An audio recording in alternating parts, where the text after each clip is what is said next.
Oral questions by members. House Leader of the Official Opposition. Last week, I attended a memorial for my brother who died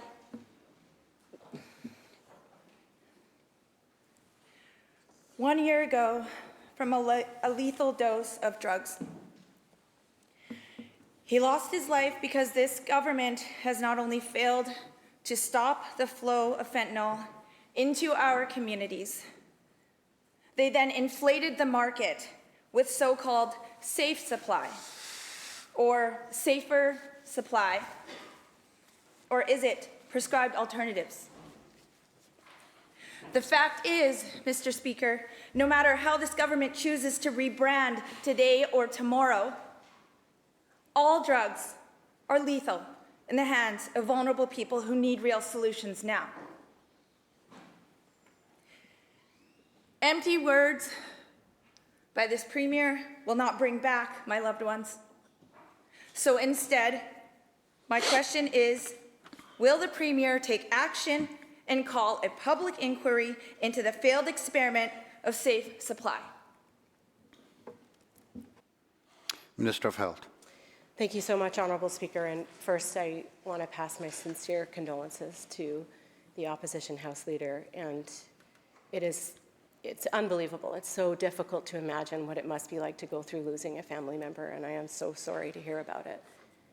I think this is the kind of impact we're hearing here in this House that we know has touched the lives of so many families and people, communities across British Columbia, which is why we take this issue so seriously and have made it one of our top priorities as a government to bring down the rate of deaths and to stop the harm of the toxic drug supply and the impact that it has on people.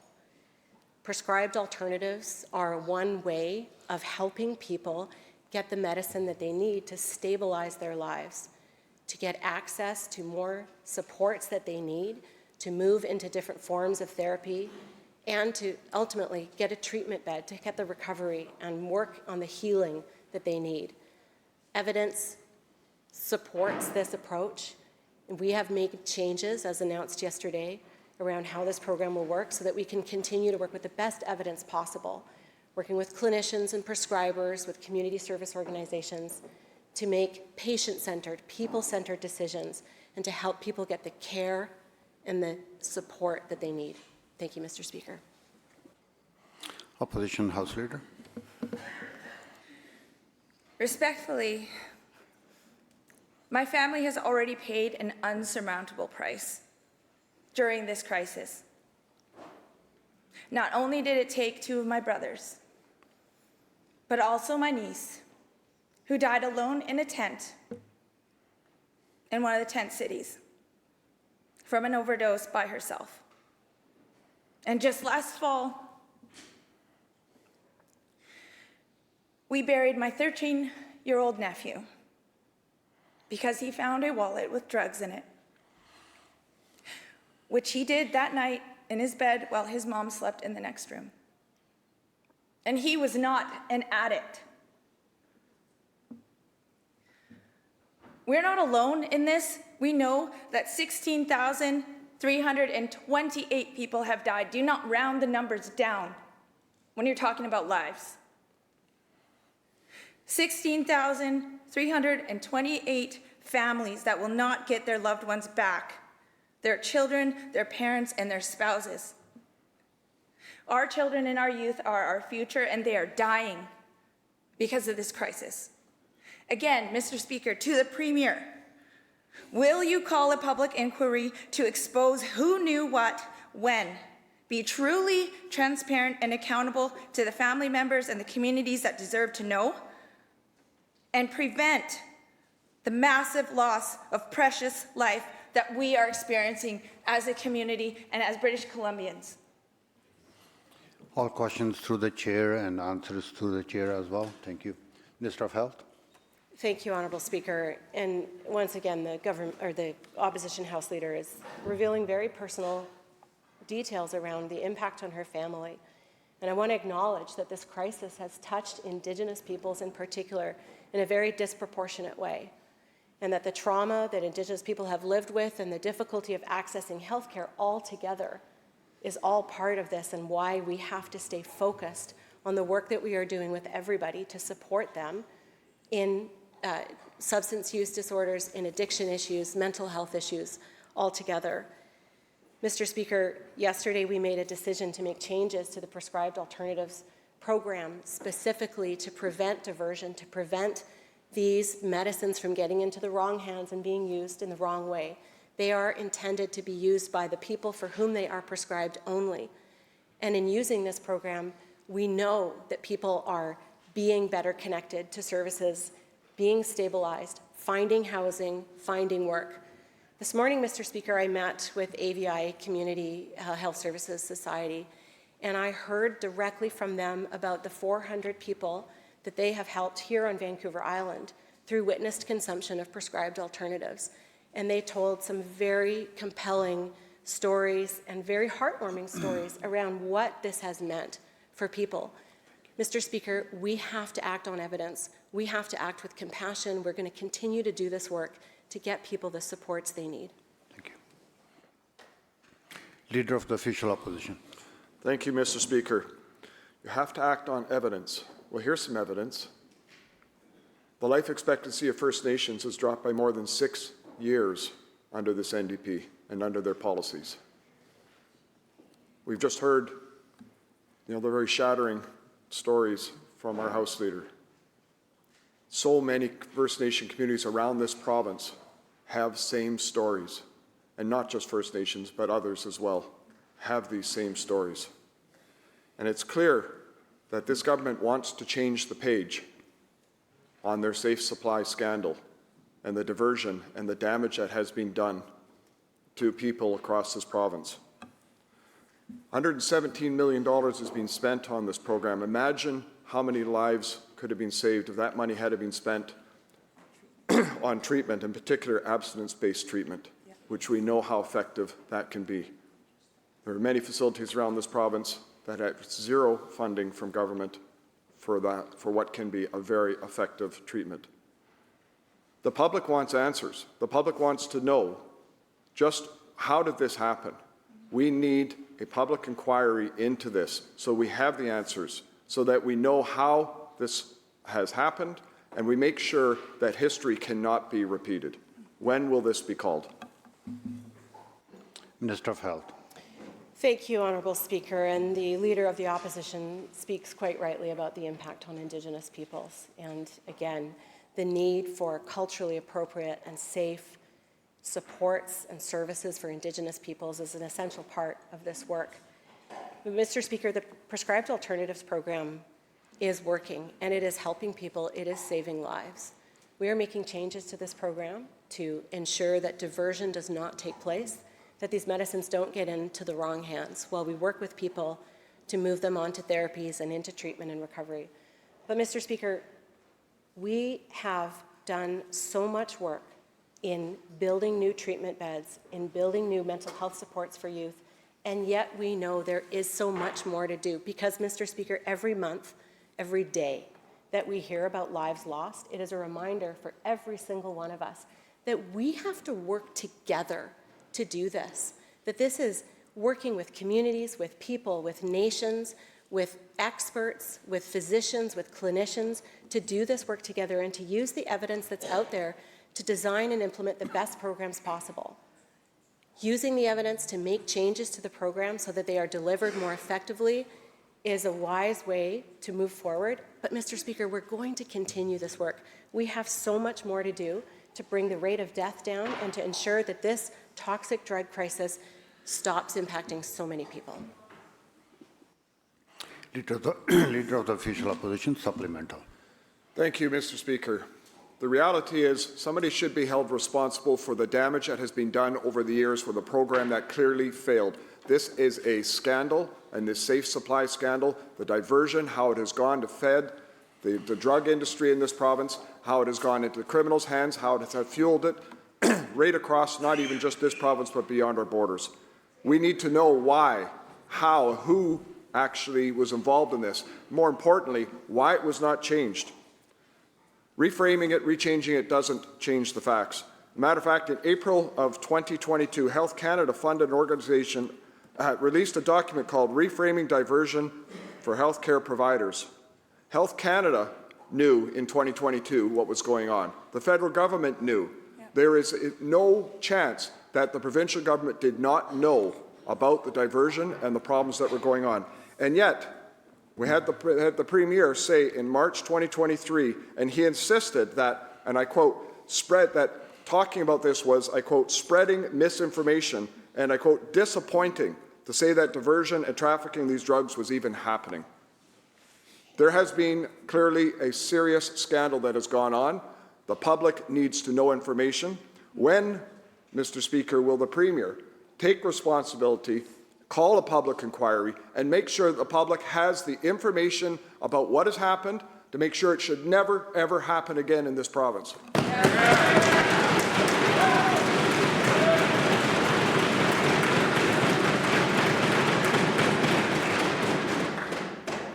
Minister of Health. Thank you, Honourable Speaker, and thank you to the Leader of the Opposition. Again, I will say yesterday in the changes that we announced to this program that they are based on the evidence that has come forward with investigations into bad actor pharmacies that have been abusing the payment system to their benefit, of allegations of that, and that these investigations are underway. Last year, upon hearing anecdotes, stories, these allegations, the Special Investigations Unit inside the Ministry of Health was tasked specifically to look into this. Members. We formed a working group. Wait for your turn, please. Thank you. Member, wait for your turn, please. Minister. We formed a working group with the Ministry of the Public Safety and Solicitor General and with the police to investigate this. And again, as this information came forward, myself in my new role as the Minister of Health, receiving briefings coming into this role, our ministry was working on options to be developed. When the report came out, it became clear that we needed to speak to the public about this and to explain.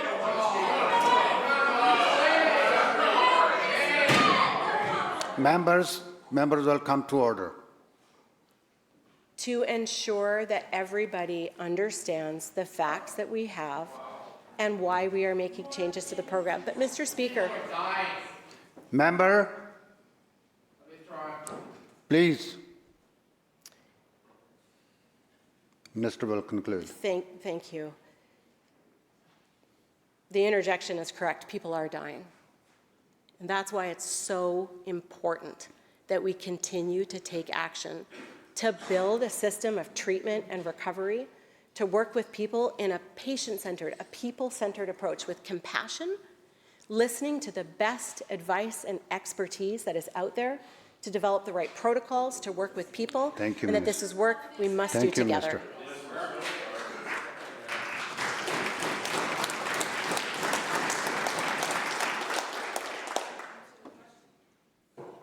Who's next?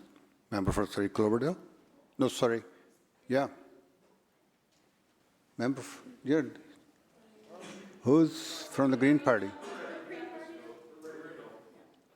Member, you have to stand up for from the Green Party, please. Yeah. House Leader of the Green Party, third party. Thank you, Honourable Speaker. The rising cost of living, coupled with stagnating wages and outdated social assistance rates, have caused people across the province to feel more insecure than ever. 1 in 10 British Columbians live below the poverty line, including 2 out of 10 children. Food bank usage has almost doubled in the last 5 years. The costs of housing, groceries, and other essential goods are high and continuing to rise rapidly. The imposition of U.S. tariffs is only amplifying this climate of uncertainty. Now, more than ever, British Columbians need a guarantee from their government. They need assurance that support will be there during job and housing insecurity. They need to know that their government is there for them, and not just through politically motivated one-off rebates. Through you, Honourable Speaker, to the Premier, how will you implement permanent economic and social supports that British Columbians can rely on? Minister of Social Development and Poverty Reduction. Thank you, Mr. Speaker. To echo the words of our Lieutenant Governor, at a time of particular crisis and pressure that everybody is feeling in Canada, more than ever as a government, no matter what is thrown at us, we are determined to support the most vulnerable people. And because we've been investing in people, because we've been strengthening our foundation, this is no time to turn back to a time of service cuts, and that is our commitment, as echoed in all of our actions over the last 7 years, but especially, and again reinforced in the throne speech. We're certainly concerned, we're already concerned about the impacts of global inflation, all the way that the cost of living has hit people hard. That's why it's been so important for us to have raised income assistance rates 5 times. They had been frozen for a decade when the opposition was the party in power. Small things like the disability bus pass having been taken away, something that we returned, bringing back, implementing a plan to reduce poverty, which the former government did not have, that has lifted thousands of people out of... Members.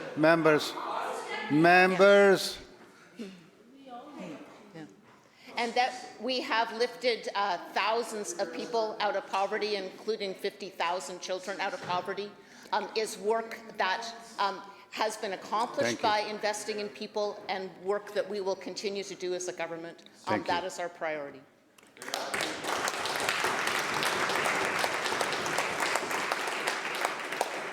For the chair to recognize members, you have to quickly stand up, member. Supplemental?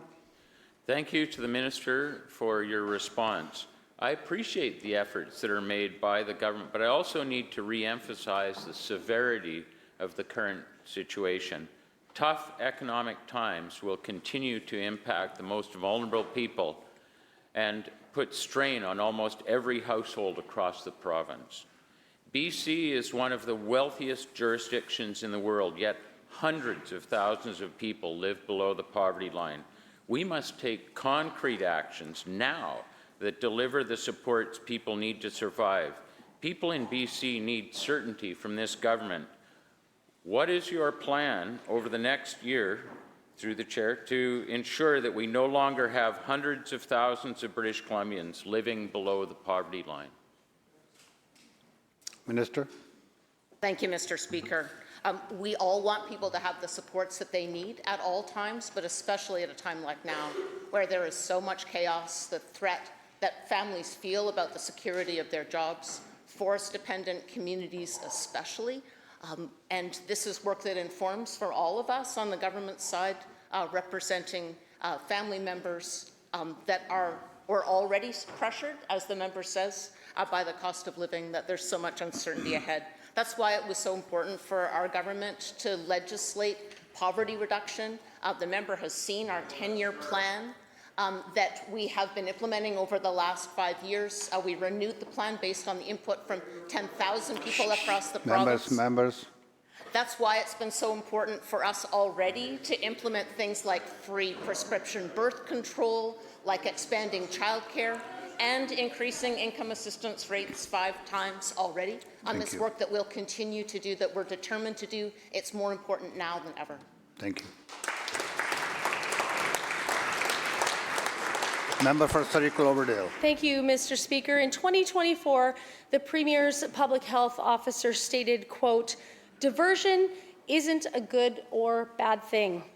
Now, thanks to a leaked government presentation, we know that not only was diversion of taxpayer-funded safe supply significant, but it's also being trafficked provincially, nationally, and internationally. There is no question, Mr. Speaker, this is a bad thing, and the public has a right to know how their tax dollars were allowed to fuel addiction and crime. Will the Premier implement a public inquiry so we can get to the bottom of the scandal?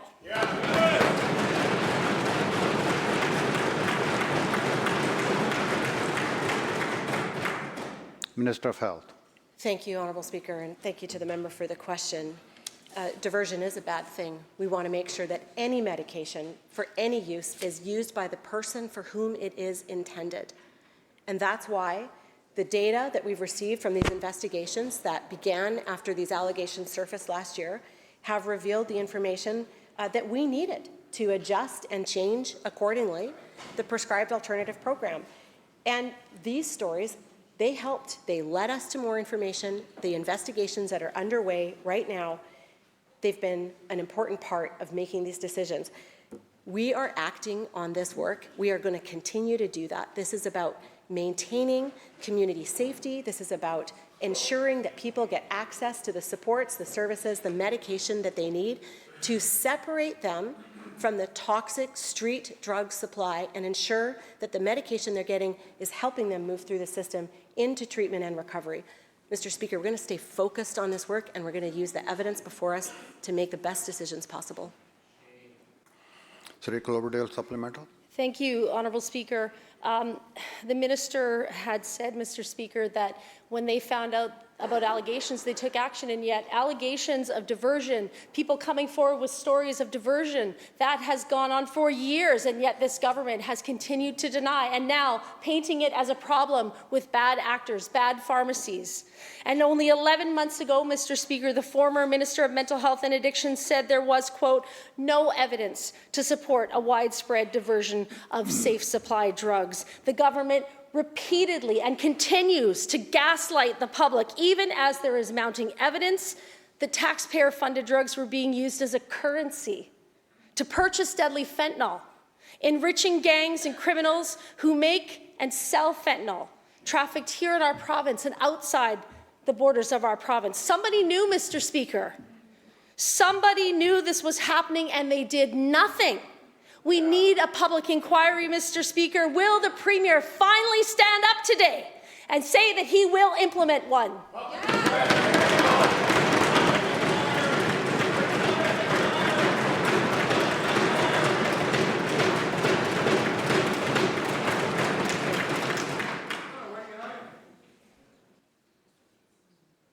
Minister of Health. Thank you, Honourable Speaker. We take concerns of diversion very seriously, which is why these investigations have been initiated. Well, the member refers to events of last year in which information was provided to us by the RCMP. And at the time, the BC RCMP Assistant Commissioner put out a statement, it was March 11th, 2024, saying that there was not evidence of widespread diversion. But that... Members will come to order now, please. When your turn comes, you can stand up and ask questions. Don't waste your own time. That was the information that was provided at that time by the RCMP. However, the stories, the anecdotes, the allegations, they led to tasking the Special Investigations Unit inside the Ministry of Health specifically with looking at this, which has led to a series of months of work into this with information that has come forward that has led to the changes that I announced yesterday. We're going to continue. Member from Kamloops. We're going to continue to work with the RCMP, with police on these investigations. We are going to take action on those bad actor pharmacies. We are working to change the fee structure that pharmacies use. And more widely, we will be working with the colleges and with prescribers on the subject of opioid prescriptions generally. Mr. Speaker, there's so much work to do on this file. It's so important that we come together to do this work, and that's what we'll keep doing. Member for Vancouver, Kilchina. Mr. Speaker, I direct my question to the Solicitor General. Street violence and store thefts are completely out of control in the City of Vancouver. Thefts, smashed windows, and threats to employees have seen Gastown lose London Drugs, JJ Bean, and TD Bank, all under this government's watch. Is the Solicitor General waiting for every business in Vancouver to abandon the downtown east side and other parts of Vancouver before he does something? People want action. All we get is talk, talk, talk. They want action and they want these problems resolved.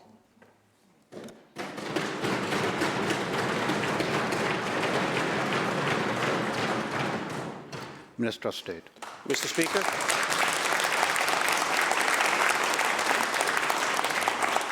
And thank you, the member, for the question.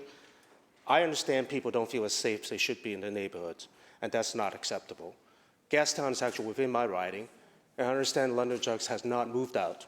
There's been talks about it. And if you look at recently, by talking to some head of security for Nestor, which is actually located in Gastown, violent crimes is actually in his area, from he can attest to, it's dropped 70% in the last 2 months due to increased patrol and the pending creation of the Community Policing Center, which is working for Gastown. Now, a lot more work has to be done, absolutely. I'm outraged with any kind of stranger attack, any kind of theft, and making it more difficult for people to do business in an area that needed them. It's very concerning for me.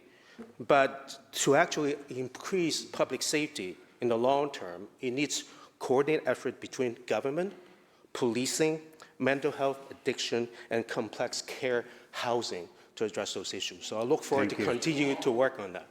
Thank you. Thank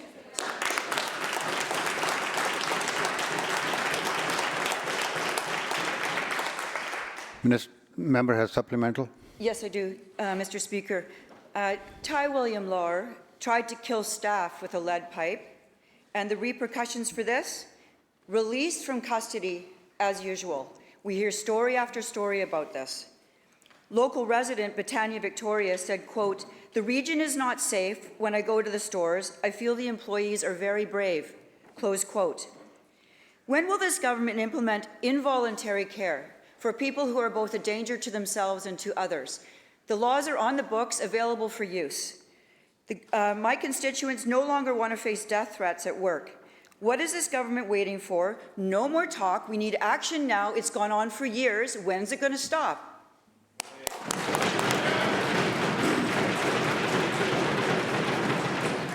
Minister of Health. Thank you very much, Honourable Speaker, and thank you so much to the member for the question. I think as members are aware, there has been considerable work that has been going on, and with the advice of Dr. Daniel Vigo, who's acting as an advisor in this capacity, as we work to understand and bring in secure care treatment for people who are suffering from concurrent disorders, from mental health disorders, from substance use challenges, and acquired brain injury.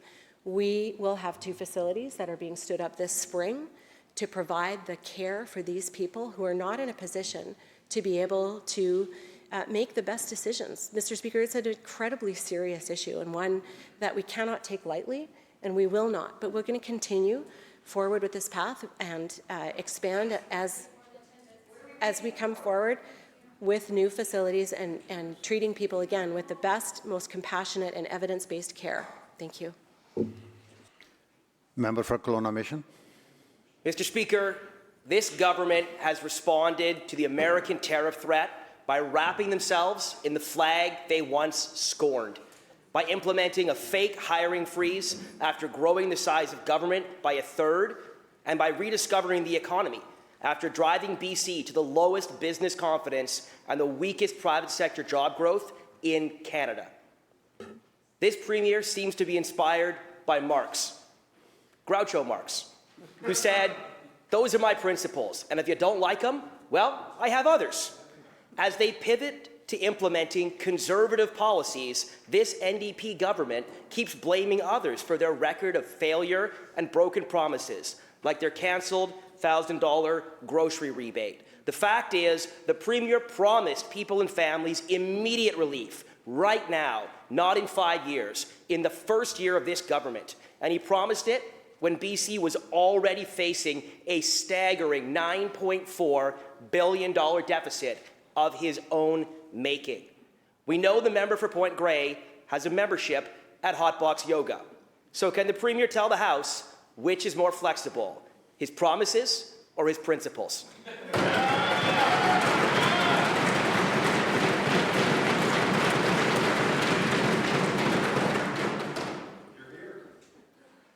Premier. Thank you, Honourable Speaker.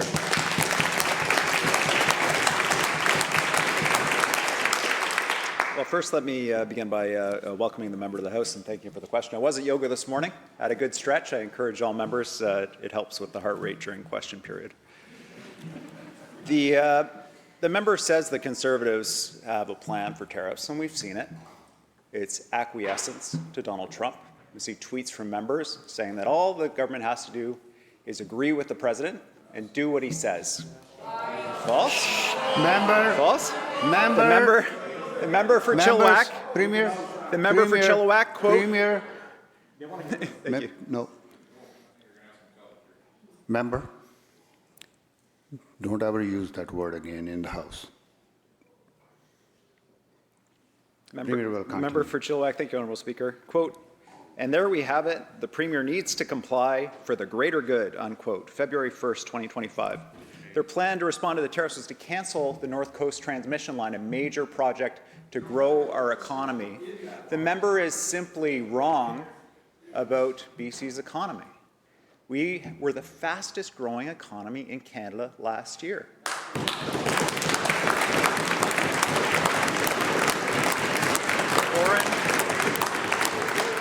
Foreign direct investment into BC is up almost 250%. Members. Compared to when the old government came out. Member says he's concerned about the deficit, but he wasn't when his party proposed a deficit of $11 billion during the election campaign. We have one of the lowest unemployment rates in the entire country. We're leading the way in the fight against tariffs with 18 projects worth more than $20 billion for thousands of jobs. We're going to fight Donald Trump's tariffs. We're going to respond by growing our economy, providing opportunity for all Canadians, leading the way forward, and we look forward to the Conservatives joining us to fight for the true North, strong and free.